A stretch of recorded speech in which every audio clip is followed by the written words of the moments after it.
નમસ્કાર શ્રોતા મિત્રો, આજની સચોટ વાતમાં આપ સૌનું હાર્દિક સ્વાગત છે. લોકશાહીની કેટલીક ખામીઓ અને કેટલીક ખૂબીઓ પણ છે. લોકોના પ્રશ્નો અંગે જ્યારે આંદોલન થાય અથવા કે વિરોધ પક્ષો હાથમાં લે ત્યારે પ્રશ્ન બહુ મોટો હોય તો શાસનના ધ્યાનમાં આવે, પણ સમાજ જીવનમાં લોકોને સ્પર્શતા એવા ઘણા બધા નાના પ્રશ્નો હોય છે કે જેનું મહત્ત્વ ઘણું મોટું હોય છે, જેનું મૂલ્ય ઘણું મોટું હોય છે. સામાન્ય માણસના જીવન ઉપર એનો ઘણો પ્રભાવ અને અસર પડતી હોય છે, છતાં એ શાસનના ધ્યાનમાં આવતા હોતા નથી. કારણ કે આવા મુદ્દાઓ પર કોઈ આંદોલન કરતું નથી, આવા મુદ્દા પર કોઈ પ્રધાનનું કોઈ રાજીનામું માગતું નથી. એટલે બહુ સ્વાભાવિક રીતે જલ્દી આવા પ્રશ્નો પર ધ્યાન ખેંચાતું નથી. દેશમાં આવા નાના મોટા અનેક અસંખ્ય પ્રશ્નો હશે. આપણા ત્યાં બેન્કોની સ્થાપના થઈ, એ શેના માટે થઈ? બેન્કોની સ્થાપના લોકોને ખાનગી શાહુકારોના શોષણમાંથી મુક્ત કરવા માટે થઈ અને અટકાવવા માટે એની સ્થાપના થઈ.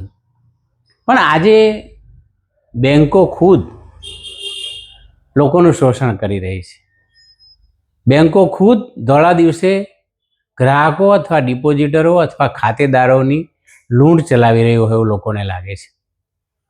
એટલા માટે કે આજે બેન્કો શેનાથી ચાલે છે? લોકો જે ડિપોઝિટો મૂકે છે એનાથી ચાલે છે. લોકો જે ખાતા ખોલાવીને પોતાની બચતો મૂકે છે એમાંથી ચાલે છે. માત્ર કોઈ ધનવાનોના પૈસાથી કે ધનવાનોની મૂડીથી આ બેન્કો ચાલતી હોતી નથી. હા, બેન્કો આ ડિપોઝિટની રકમમાંથી મોટા મોટા ધિરાણો કરે છે અને એમાંથી મોટો નફો કરે છે. પરંતુ બેન્કો બીજા કેટલા એવા ચાર્જ વસૂલ કરે છે કે જે લોકોને ખબર પણ નથી હોતી ઘણીવાર, અથવા લોકોના ખાતામાંથી આપોઆપ એ બધા પૈસા કપાઈ જાય છે. આજે આપણે બીજા અનેક ચાર્જની વાત નહીં કરીએ, પણ એક સૌથી મોટો ચાર્જ એ મિનિમમ બેલેન્સ, એટલે લઘુત્તમ તમારા ખાતામાં આટલા પૈસા જમા હોવા જોઈએ ઓછામાં ઓછા.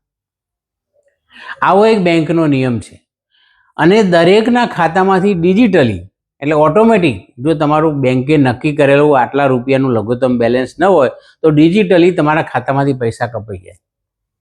અને પછી જ્યારે તમે પૈસા બેંકમાં બીજા જમા કરાવો ત્યારે એમાંથી એ દંડ વસૂલ થઈ જાય. એટલે એક પ્રકારે આમ જુઓ તો ગ્રાહકોનું અથવા બેંકમાં ખાતા ખોલાવનારનું એક શોષણ છે. આમાં કંઈ માત્ર ખાનગી બેંકો જ મિનિમમ બેલેન્સનો નિયમ છે એવું નહીં, સરકારી બેંકો પણ આ કામ કરે છે. દરેક બેંકોમાં મિનિમમ બેલેન્સના જે નિયમો છે અલગ છે. કોઈમાં 500, કોઈમાં 1000. ખાનગી બેંકો તો 2000, 5000, 10,000 સુધીના પણ નિયમો છે. એટલે બેંકો ધનવાનોના પૈસાથી નથી ચાલતી માત્ર, પણ સામાન્ય નાગરિકો પણ જે પૈસા, ગરીબ માણસો, મધ્યમ વર્ગના માણસો પણ જે પૈસા મૂકે છે એમાંથી બેંકોના પૈસાની મોટી રકમ જમા થાય છે ને એમાંથી બેંકો ધિરાણ કરીને કરોડો રૂપિયાનો નફો કરે છે. માત્ર પણ એનો સૌથી વધારે લાભ માત્ર ધનવાનોને, ઉદ્યોગપતિઓને મળે છે, કારણ કે તે મોટી રકમની લોન બેંકો પાસેથી લે છે અને સૌથી વધુ લાભ બેંકોમાં પૈસા મૂકનારાઓ કરતાં, બેંકોમાં પૈસા મૂકનારા સામાન્ય ગરીબ મધ્યમ વર્ગના મજૂરી કરનારા માણસો કરતાં સૌથી વધારે લોન લેવાનો લાભ એ મોટા ઉદ્યોગો અને ઉદ્યોગપતિઓને મળે છે. મિત્રો, હમણાં તાજેતરમાં પ્રસિદ્ધ થયેલા આંકડા મુજબ છેલ્લા કેટલાક વર્ષોમાં મિનિમમ બેલેન્સ પેટે બેંકોએ રૂપિયા 26,000 કરોડ જેટલી માતબર રકમ ખાતેદારો પાસેથી વસૂલી છે. માત્ર 25-26ના વર્ષમાં જ 7,000 કરોડ જેટલી રકમ મિનિમમ બેલેન્સના દંડ પેટે જુદી જુદી ખાનગી ને સરકારી બેંકોએ વસૂલી છે. એટલે લઘુત્તમ બેલેન્સ એ ગરમ કોણ ન રાખી શકે? જે ઓછા પૈસા બેંકમાં મૂકે છે, ગરીબ છે, સામાન્ય માણસ છે, મધ્યમ વર્ગીય છે, જેની થોડી ઘણી આવક થાય ને બેંકમાં જમા કરાવે છે, મહિને 2 મહિને ઉપાડી લે છે, એના માટે મિનિમમ બેલેન્સનો પ્રશ્ન. કરોડપતિઓ માટે, અબજોપતિઓ માટે કે મિનિમમ બેલેન્સનો પ્રશ્ન નથી. એટલે આ દંડ જે થાય છે, આ મિનિમમ બેલેન્સનો જે પ્રશ્ન છે એ સૌથી વધારે તો ગરીબ, મધ્યમ વર્ગ અને મજૂરી કરનાર લોકોને નડે છે કે જેને પૈસા મૂકીને ઉપાડી લેવાના હોય છે. બીજી બાજુ ડિપોઝિટરોને આપવાનું જે વ્યાજ છે એ દિન પ્રતિદિન ઘટતું જાય છે, એ કંઈ વધતું નથી. એટલે પૈસાવાળાઓને તો લોનનો લાભ મળે છે, પણ આ નાના નાના બેંકમાં ડિપોઝિટ મૂકનારાઓને તો વ્યાજનો લાભ પણ પ્રમાણમાં ઘટતો જાય છે.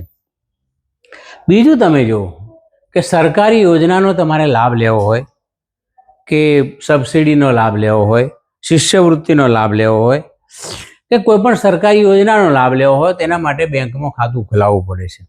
અને આવા વ્યવહારો કોણ કરે છે? સામાન્ય ગરીબ કે મધ્યમ વર્ગના લોકો કરતા હોય છે, અથવા મજૂરી કરનારો વર્ગ કરતો હોય છે. તેને માટે ખાતામાં લઘુત્તમ બેલેન્સ રાખવું એ બહુ કપરી બાબત છે. માને કે શિષ્યવૃત્તિના પૈસા હોય તેને ઉપાડી લેવાના હોય, સરકારી યોજનાના કોઈ લાભના પૈસા હોય તેને ઉપાડી લેવાના હોય. હવે ખાતામાં મિનિમમ બેલેન્સ રાખવું કેવી રીતે? એટલે આનો ભોગ જો કોઈ બનતું હોય તો સામાન્ય ખાતેદાર આનો ભોગ બને છે. અને દરેક બેંકોમાં દંડની રકમ પણ જુદી છે ને લઘુત્તમ બેલેન્સની રકમ પણ જુદી. 200થી માંડીને 500-600 રૂપિયા સુધીનો દંડ લઘુત્તમ બેલેન્સ ન હોય તો બેંકો વસૂલતી હોય છે. અને એવી જ રીતે લઘુત્તમ બેલેન્સની રકમ પણ 500,000થી માંડીને ખાનગી સહકારી બેંકોમાં 2,000, 5,000, 10,000 કે એથી પણ વધુ કેટલી બેંકોમાં હશે. અને આ બધું ડિજિટલી ખાતેદારમાંથી કપાઈ જાય છે ખાતામાંથી. પેલાને ખબર પણ નથી પડતી, એ જ્યારે ફરતી પૈસા મૂકે ત્યારે એની રકમમાંથી એ વસૂલી લેવામાં આવે છે. એટલે આ બેંકો આને નાણાકીય શિસ્ત લાવવા માટેનો પ્રયાસ કહેતી હોય તો પણ મારી દ્રષ્ટિએ આ એક ખાતેદારોનું, સામાન્ય પ્રજાનું ઉઘાડી લૂંટ અને શોષણ છે. તમે જો મધ્યમ વર્ગનો માણસ કોઈ પોતાના નાના મોટા કામ માટે લોન લે અને હપ્તો કદાચ સમયસર ન ચૂકવી શકે, એની આવકની મર્યાદા હોય, એની બાંધી મુદતની આવક હોય, તો બેંકો કડકાઈથી એ પૈસા વસૂલે છે. માનસિક ત્રાસ પણ આપે છે, ક્યારેક બાઉન્સરોનો પણ ઉપયોગ થાય છે. અને પેલો સામાન્ય માણસ કાનૂની કાર્યવાહીના ડરથી પોતાની પાસે જે કંઈ નાની મોટી વસ્તુઓ વેચીને પણ હપ્તો ભરી કાઢે છે. બીજી બાજુ તમે જો ઉદ્યોગપતિઓની કરોડો રૂપિયાની લોન એ સરકાર બેંકો માફ પણ કરી દે છે. એટલું જ નહીં, કોઈ આટલી લોન ભરવા છતાં કોઈ કરોડપતિ કદી રોડપતિ બની ગયો નથી. એમના બંગલાઓ કંઈ વેચાયા હોય એવું ભાગ્યે જ એવું બન્યું છે. અને એ ન ભરી શકે તો વિદેશોમાં ભાગી જતો હોય છે, અથવા એની લાંબી કાનૂની કાર્યવાહી થતી હોય છે. અને કાર્યવાહી ચાલે ત્યારે પછી જ્યારે એનો જે નિર્ણય આવે તે આવતો હોય છે. એ દરમિયાન તો આવા ભાગેડુઓ વિદેશ સુધી પણ ભાગી ગયા હોય છે, અને વર્ષો સુધી આ કાર્યવાહીનો અંત આવતો હતો નથી. એટલે આના કારણે બીજી બાજુ બેંકો આવા મોટા ડિફોલ્ટરો માટે સેટલમેન્ટ કરતી હોય છે. એમાં એમને વ્યાજ માફી પણ આપતી હોય છે. એટલું જ નહીં, એમને પુનઃ લોન પણ પાછી મળી જાય છે.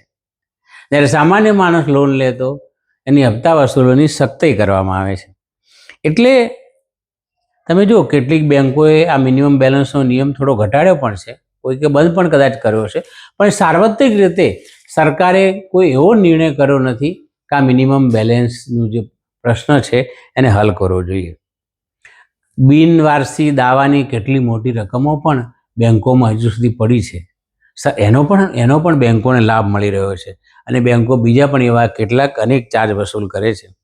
મને એમ લાગે છે કે કદાચ સરકારે બેંકોને આ નિયમ બંધ કરવાનું પણ કહેવું જોઈએ, અથવા નામનો પ્રતિકાત્મક 5, 10, 15, 20, 25 રૂપિયા દંડ લેવો હોય તો નાણાકીય શિસ્તના ભાગરૂપે લઈ શકાય. પણ આવડી મોટી રકમો વર્ષો સુધી 27,000 કરોડ કે 7,000 કરોડ એક વર્ષમાં જો ખાતેદારોના ખાતામાંથી ખુલ્લી લૂંટ કરવામાં આવતી હોય તો મને લાગે છે કે બરાબર નથી.